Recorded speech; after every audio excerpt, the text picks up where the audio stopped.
Okay, right now in this video, what I'm going to be doing is my post-debate analysis of the debate between Taz Exclusives and Supreme King Coon. This is coming a few days late.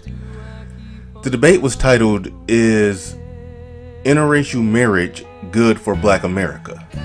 Now, my initial thoughts on that is one side is automatically losing just from the title of the debate. You can ask the question, is it good for an individual black person? And the answer to that question could definitely be yes. An individual person can benefit from that. But if you're talking about Black America as a whole, you would have to show how Black America could benefit from interracial marriages. And in the debate, I'm going to talk about some areas where Taz Exclusives' position is a little flawed in my opinion, even though I think he won the debate. Supreme King Coon lost the debate pretty much from the title. If you're talking about an individual black man who marries an individual white woman who happens to have a dad who owns some type of company that's worth hundreds of thousands of dollars, if not over $1 million, that black man, if he plays his cards just right and positions himself just right, he could end up de facto inheriting some of that. So in that instance, it's definitely good for that individual black man, but it's yet to be determined whether or not that was an overall net positive for Black America, because at the end of the day, he had some biracial kids who may or may not identify as black, who may or may not marry black people when they get older. They may marry white people, and then his grandkids will be less white. So ultimately that fortune would stay in the hands of white people. But that's just the extreme example of somebody marrying into a rich white family, or a white family that has something to inherit, some type of net worth or wealth that's held back that he has a chance of getting his hands on. Now, if this black person was to tell me that I'm going to marry this white woman, I'm going to marry her, she's the only child, her dad has a company that's worth $5 million. When he dies, he's leaving it to her. I'm married to her. He's de facto leaving it to me. I'm going to essentially take over that company, inherit that money, inherit the company, and hire only black men.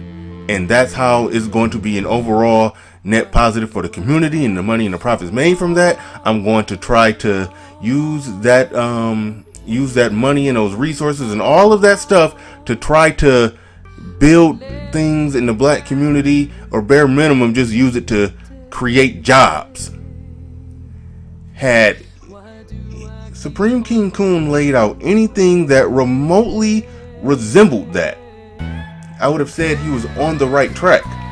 But the reason that he lost the debate, in my eyes, every piece of evidence that he brought forth was evidence that basically suggested that people who get interracially marry, that they tend to make more money, they tend to be more educated. So all he basically presented is that affluent black people marry out at a higher rate.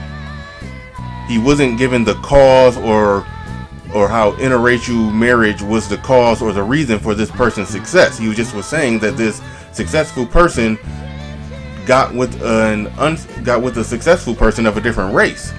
So he essentially presented nothing in terms of data that shows that it's beneficial to that person. That person did more, he grew more, he built more, and he even said something that was insulting. And I have to give a shout out to JV Dessalines for pointing out the flaw in this logic when Supreme King Coon tried to point out that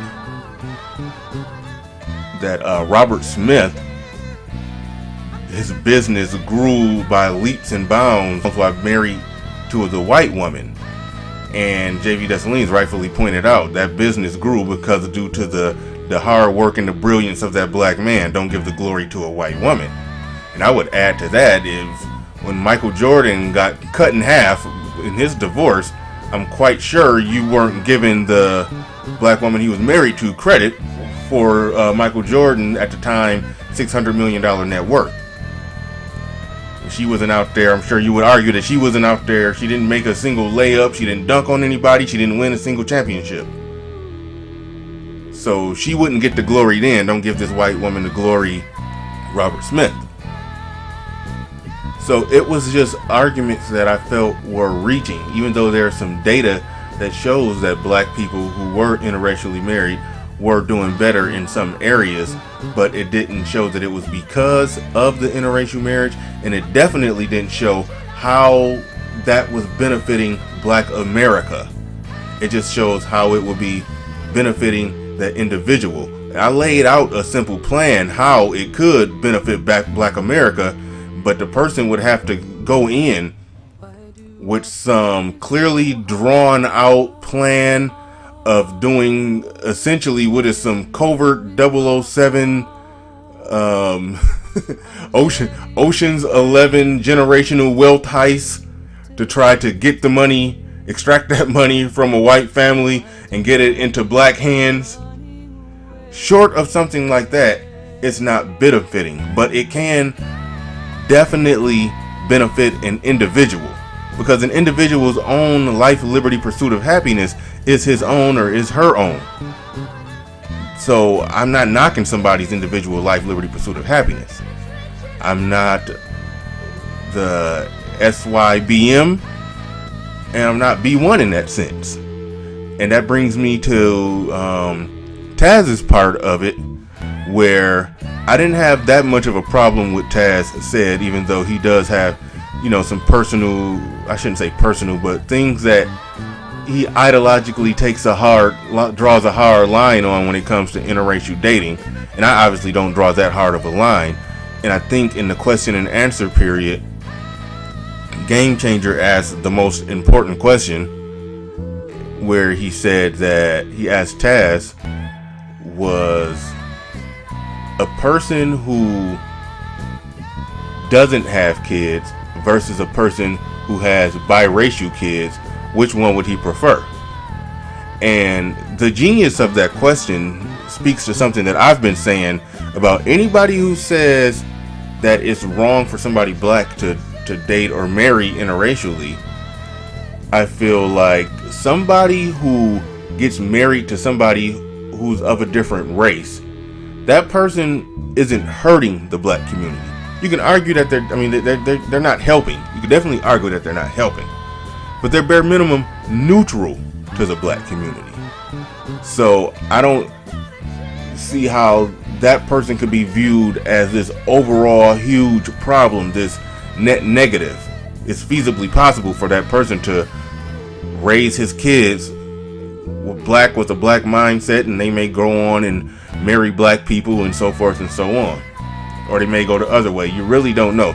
So bare minimum, he either can be helping or just neutral, but he's not necessarily hurting. And so that was the only area where I could find some disagreement with Taz's overall position, where he views somebody as, marrying outside of their race as committing a completely treasonous act. That I can't go that far. An individual in America is allowed to have their own life, liberty, pursuit of happiness, and do what they want to do, however they want to do it. I can't see that person as hurting. I can just see them as not helping. And if you draw a hard line, you're either with us or you're against us. If you have a Sith Lord view of things, that's fine. I don't look at things that way. But my overall take on that debate is Taz automatically won it. Black America can't be benefited by black people marrying outside of black America, and anything that they build while outside of black America could very well not make its way back to black America. But again, that person is about as neutral as somebody who chooses not to have kids. So if you're going to beat up on that person, you might as well beat up on somebody who chose not to have kids in their life. So that's why I can't go all the way with Taz's position, but I definitely have to say he won the debate.